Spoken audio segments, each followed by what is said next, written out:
Hey, how's it going guys? Jack and Matt here with the Toaster Bros, and today we're going to be putting together a complete $1,700 racing simulator. And of course, this is brought to you by Micro Center. They send over all the racing sim stuff, and well, we are going to be using this computer that we actually built on the channel recently. But anyways, the racing sim stuff is super easy to get and configure over at Micro Center. They do have a racing sim PC part picker kind of deal, where you can link in the description down below, check it out. You can part together an entire racing sim and then just kind of plug in your PC of choice. Or if you want to build a PC at Micro Center too, you can do that.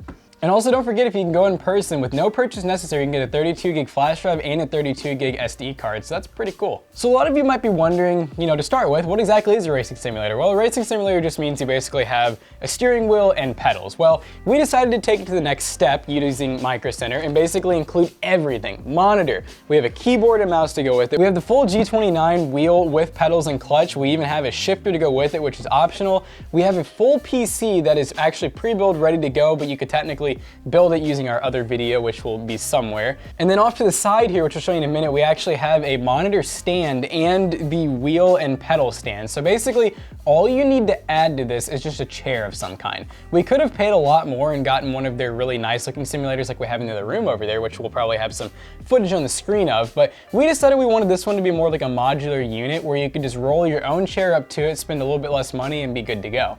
Now, before we go ahead and put this all together, we're gonna go ahead and talk about this PC real quick for those who missed the video, and also talk about each individual part and how it makes up this racing simulator. Now, this is the computer that we're using for this racing sim. This is actually a $700 mini ITX PC featuring a Ryzen 3 3100 and a 1660 Super. Now, it's not a super high-end computer, but for a racing sim using a 1080p monitor, we should have no problems whatsoever being able to play any game out there at pretty decent frame rates. Now, this build is mini ITX because, well, it'll actually fit really nicely in our racing sim setup. It won't take up a ton of space, so you actually have more room to use the racing sim, but this is definitely a perfect build for this configuration, and we're gonna go ahead and use it with the rest of this stuff. So in the previous video, we also used the Logitech G29, but we used the other version, basically the Xbox Microsoft version. This one's the PlayStation one. They're very similar, some very minor changes and obviously logo differences, but this is supposed to be one of the best racing sim wheels that you can get that comes with clutch and pedals and everything. And it's just honestly really well built, has really good haptic feedback and everything. And it comes in a little over 200 bucks. So, it's definitely not a super cheap budget one, but it is very good for the money. We also have the driving force shifter to go with it. This is about $50 extra. And if you really want to get behind the wheel of like a true sports car and be able to drive like a manual, you'll definitely want to get this to go with it. We included one of these in the budgets because, well, you're technically going to need it, but I think most of you are probably going to have keyboards and mice. This is like a $20 Logitech, basically has a touchpad and the keyboard built into it. It's really good for just getting into the game because it is just a normal computer. You still do have to use the computer, the desktop and everything. You have to launch the game, type in some things, so this is good for that. And for the monitor, we have the Lenovo G32QC. So this is a 32-inch monitor, and it's curved, so it's a very large monitor, but that's what we want.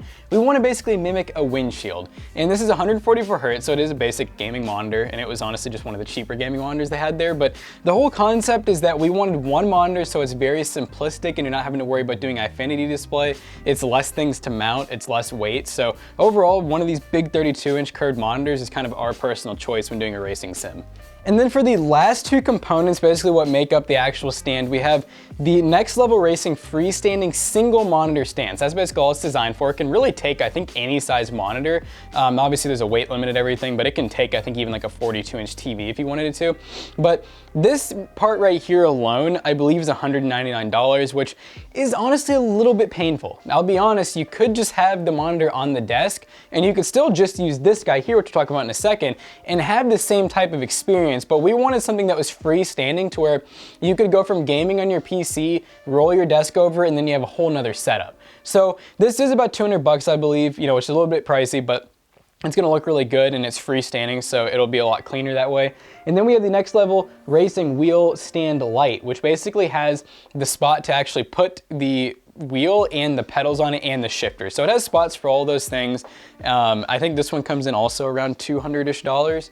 So if you're wanting like an all-in-one solution, you could just get what we have in the other room, which is basically the seat, it's the actual stand, and the only thing you have to buy separately is the monitor stand, but they even have some that come with that. You're just gonna be spending anywhere from, I would say, $400 to $800 to get everything all in one, while with this, we've only spent a couple to a few $100s to basically get everything we need, aside from the computer and the peripherals. So now that we've talked about stuff for long enough, I'm ready to endure this long, hopefully easy building process. Let's get into it. Vroom, vroom.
You know, Matt, I'm gonna ask you a question. What do you think about this racing simulator? I think it looks pretty nice compared to the other one we built. I mean, you know, you can use your own chair, your racing LF chair. gaming chair. LF gaming. So basically, this one took a lot less time to put together than the full racing sim. The other one I think probably took us, I feel like it took us like 2 hours. This one maybe took us 45 minutes in total. Honestly, the longest part of it was putting together this monitor stand, which, like I said, I mean, the stand's really cool, but I think coming in at close to 200 bucks, I would almost recommend just using a desk like this with all of our snacks on it and basically just have the monitor up here and then your pedals down here. So I would just buy this. If I'm gonna do a standalone unit, I would just buy this part, maybe throw some wheels on it, and then you're good to go. You literally have everything you need combined into one unit that you can just roll around. But this is cool too though, because it doesn't take up a lot of room. It takes up a lot less room than our other racing sim. Our other racing sim goes from about here all the way to about here because of that big racing bucket seat. But this one, we've managed to fit our computer, the monitor, just literally everything you need into this. We just have literally, you know, one extension cord coming out with an Ethernet cable. So very, you know, minimally invasive and everything. So overall, I mean, I'm pretty happy with it. One thing to keep in mind though is we did totally forget like speakers. So we just have a pair of headphones hooked up. I'm gonna wear these around my neck when I play so you guys can hear what's going on through my lav. But in our racing sim, what we decided to do was basically get a subwoofer and 2.1 channel speakers. So we just have two speakers basically just zip tied to here so you get like that realistic feel, and then a subwoofer under the seat, which really makes it feel like you can feel the engine, you can feel the vibrations. The haptic feedback on this wheel is amazing. The shifter works awesome. You also have paddle shifters built in as well if you want to use those. But overall though, I'm really excited, and you know, I think we should go ahead and try it out. Zoom, zoom.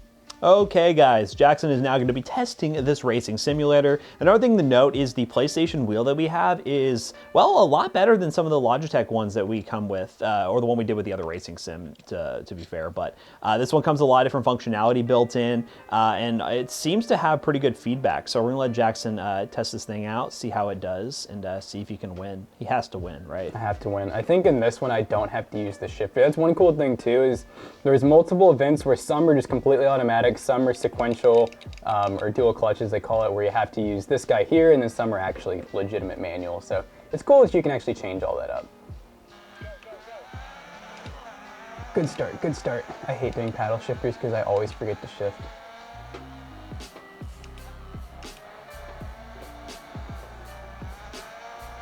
Yeah, it would definitely be a lot more enjoyable with like some good speakers.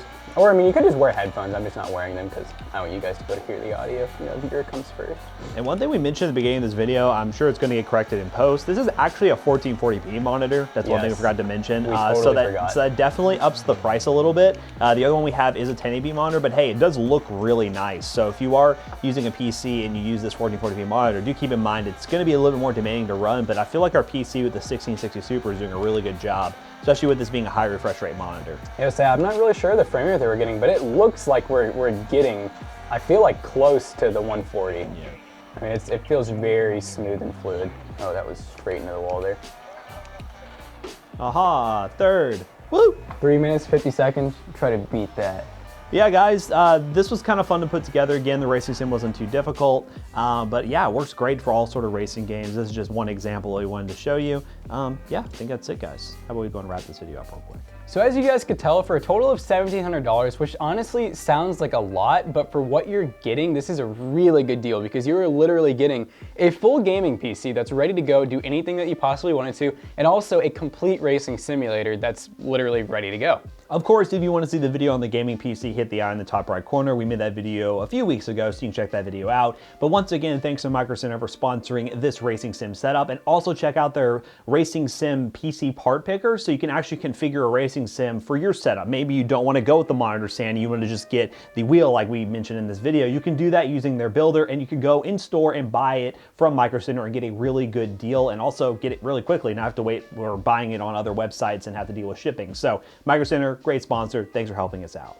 And also one thing to note is if you do want a more all-in-one racing simulator, we have another video on the channel, which will probably also be in the top right corner in the description down below, where we did a full entire racing simulator where it was basically an actual like F1 style pit where you had the actual bucket seat and everything built in. That one was technically less cost because we did not include the PC or the monitor. We literally just counted the actual racing simulator components. So if you guys haven't already, don't forget to check out our other 2 YouTube channels and also our twitch.tv/toastybreads right there. Matt was tickling it really hard.